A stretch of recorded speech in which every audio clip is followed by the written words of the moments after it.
Hello everyone, welcome back to the next video. In this video I will show you how to change the contrast, HSL adjustment or RGB adjustment of any video you in Flutter Android using the Media3 Transformer library.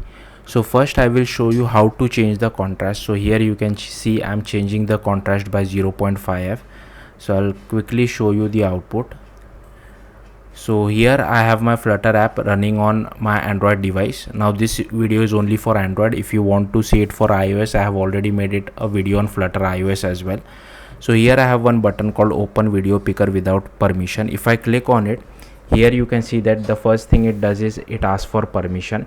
Now this permission is not for picking video from file storage, it is for saving the transformed video to our external storage. Now this is a new thing in your Android device where it redirects to the settings app. So this is called manage external storage permission. For older Android device we had read and write external storage permission. So I'll just scroll down to my app. I will check this checkbox. So I have given that permission. I'll go back to my app and here you can see that it opens the video picker for us. Now I will select my video and it will first play the initial video. So here you can see this is the initial video. I'll just quickly pause it. I'll click on convert and here you can see it has started adding contrast of 0.5f to this particular video. Now everything happens on the background thread, so you don't have to worry about it. Also I'm displaying the progress inside the locket, so if you want you can display it in your original Flutter app as well, so to the user. So here ignore these two for now, the 53, 55, 60 which you see is the actual progress. It won't reach till 100 because I have added a 500 milliseconds delay and I will show you where I exactly have added it. The 2 which you see, it can be 1 or 0 as well. So as soon as it is completed it will go back to 0. So here you can see it has reached to 0 and here you can see it has added a contrast of 0.5 to our original video as well. I'll just pause it because the audio is annoying. And as you can see, so this is how it works. So this is for contrast. I will show you for HSL adjustment as well. Now if you want you can apply both of these effects simultaneously, but I won't, okay, because this effect is an array list. So I'll have to rerun my app again from the very start because here we are changing our native code, so hot reload, hot restart won't work. Also if I quickly click on open video picker without permission, here you can see now there are 2 videos being saved. Previously there was only 1 video. So I'll quickly click on 3.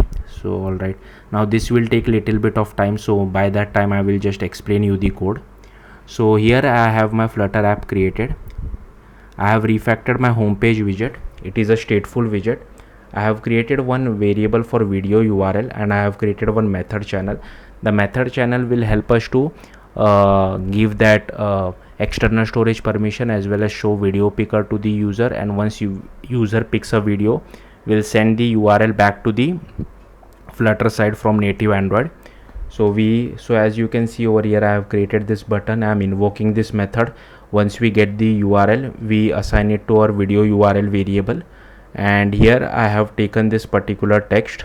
Okay, now once this video URL is not equal to empty, then only I am showing this custom widget of my video view. I have wrapped it inside size box so that it is displayed properly. Now if you see this custom widget, my video view, it is a stateful widget. It requires a video URL.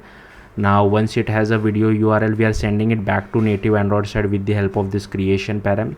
Also I have created this key because we want to update the widget every time the user picks a new video. So I have created this did update widget as well, and if platform is Android, then we are displaying an Android view.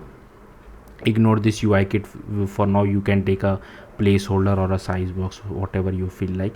And here we are using some identifier, so same identifier you will have to use it on native Android side as well. Now okay, so that's it on the Flutter side. I'll quickly show you the output for HSL adjustment as well. So I'll just click on open video picker. I'll pick my video, original video. It will start playing it. I'll quickly pause it. Again, you don't have to pause the video before conversion, it's just that the audio is disturbing me while speaking, that's why I've paused it. Again, you can see the progress as well if you want. So this is all the progress. Okay, so this might take a little bit of time as well. So now it depends on how big your video is. So if your video is extremely big, the conversion will take a little bit of time, so be patient. That's why I'm displaying this progress bar at the bottom. Now according to that you can make your own choice. So hopefully it should get completed soon. So it has reached till 95, 97, 99. So here you can see I have applied the HSL adjustment, and this is how the video looks like. I'll again pause it, but yeah, if you want you can play the whole video. So this is the second output, and the third output is for RGB adjustment as well. So I'll just pause it. I'll rerun my app from the very start. Okay, again this will take little bit of time. So by the time you can open your Android folder inside Android Studio, I have already done that. And the next thing which we have to do is inside our Android manifest, I have added firstly the internet permission, because at the end of the video I will also show you one output of playing this of applying all these effects to a video which is located on someone's server or on your server. Like we'll just pass the URL for that video. Read write external storage for handling the older Android device, and for newer Android device we require the manage external storage permission. Once that is done, inside settings.gradle, here I have updated the Kotlin version to 1.9.20. Also inside build.gradle of your app you will have to add Kotlin as well as fragment extension, because we want to use register for activity result while asking for permission as well as for the video picker part. And this exoplayer UI as well as exoplayer HLS are for playing video. This common, effect and transformer is for doing any sorts of transformation.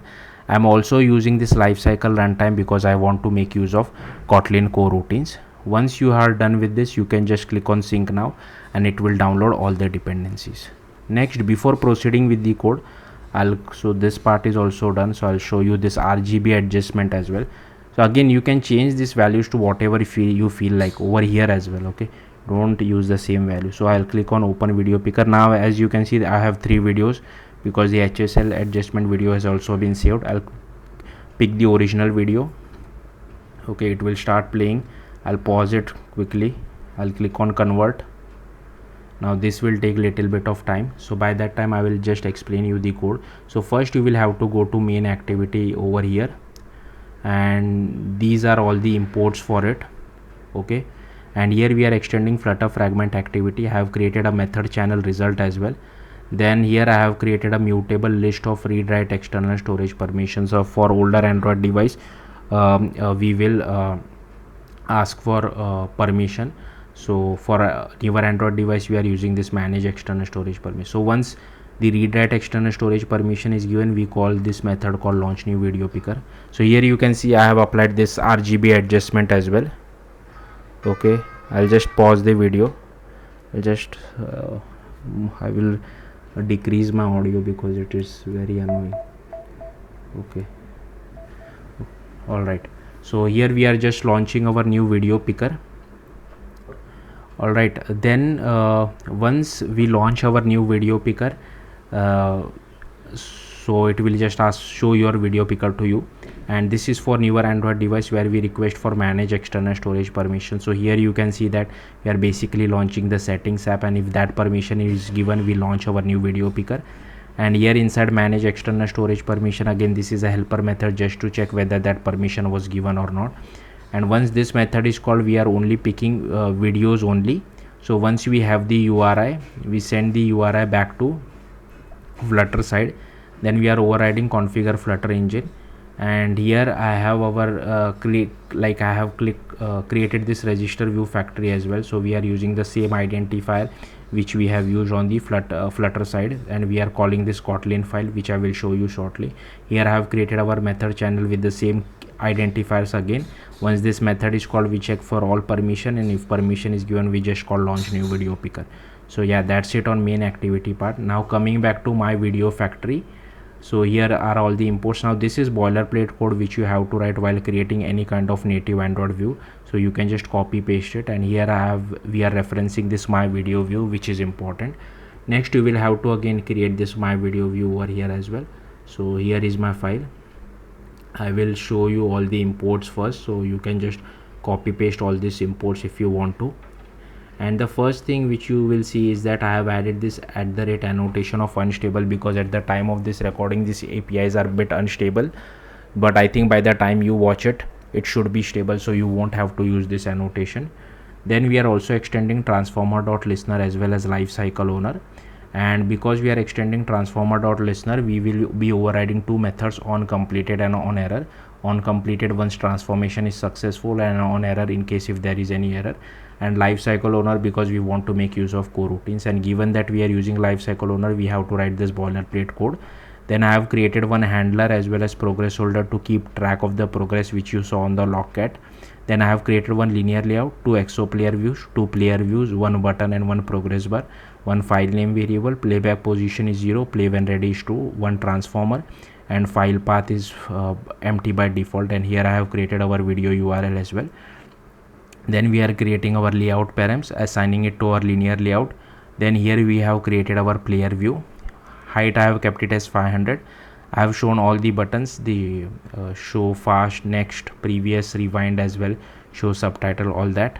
And here I have created one button as well to do the conversion, and I have added it to our linear layout, and on click of it we are calling setup transformer. And here we are initializing our output player view, and here it is similar to input player, only thing is it is invisible by default.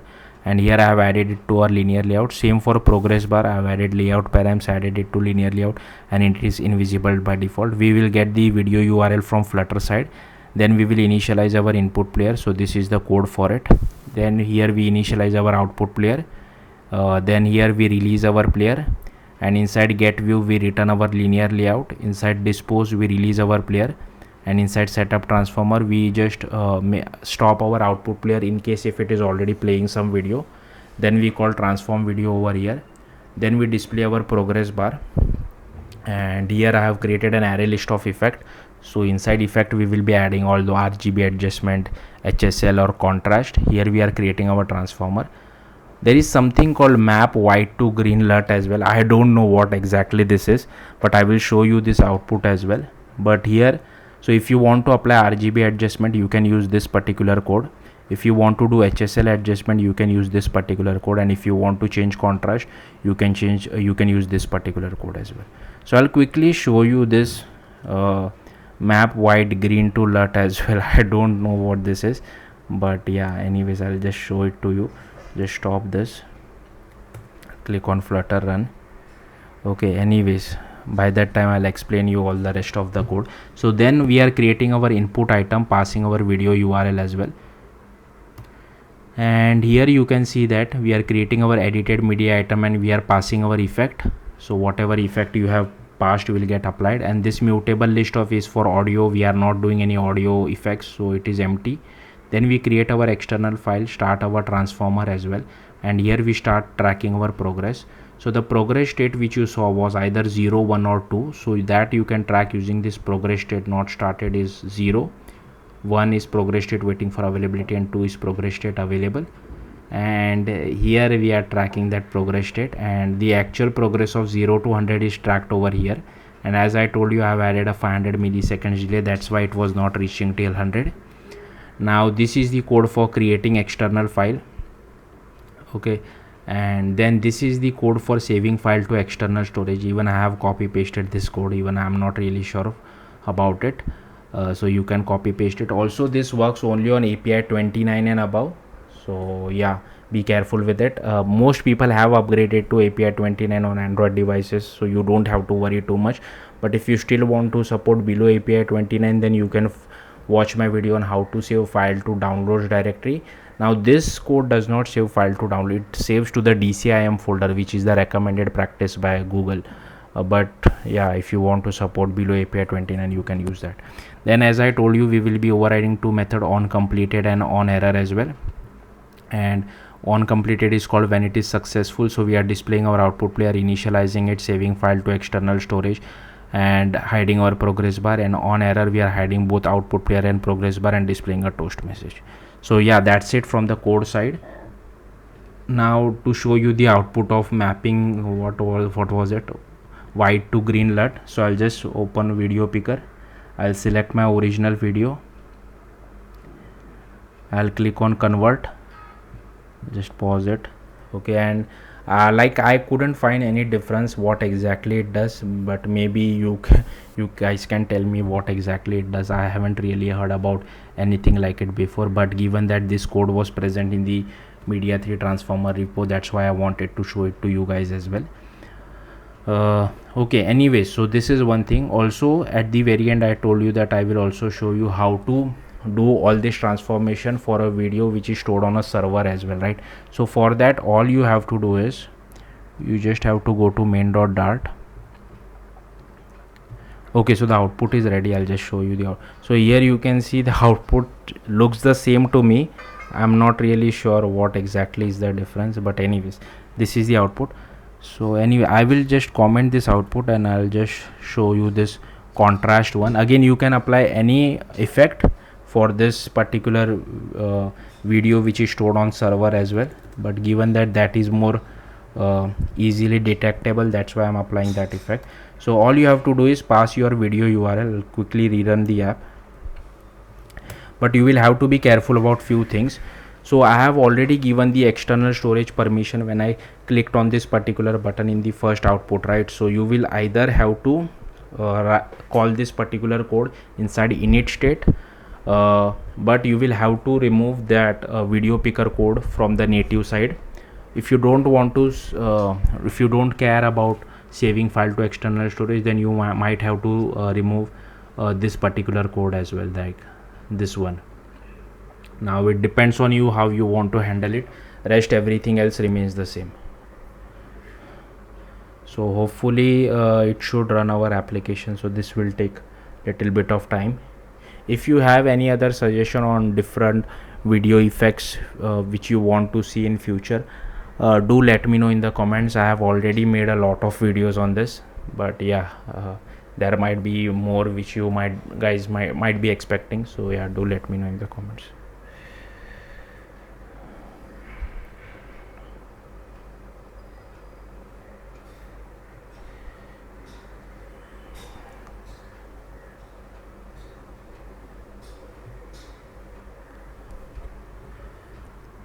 Okay, so the output is ready. So as you can see over here, I have this video being played which is from a network URL. This is not present inside my external storage. I'll just pause it for now. I'll click on convert, and this is a pretty small video, so I think the conversion should happen pretty quickly. And I have applied that contrast effect. Okay, but if you want, you can apply this effect. So as you can see, this is the effect applied. So yeah, that's it. Thank you for watching. Bye.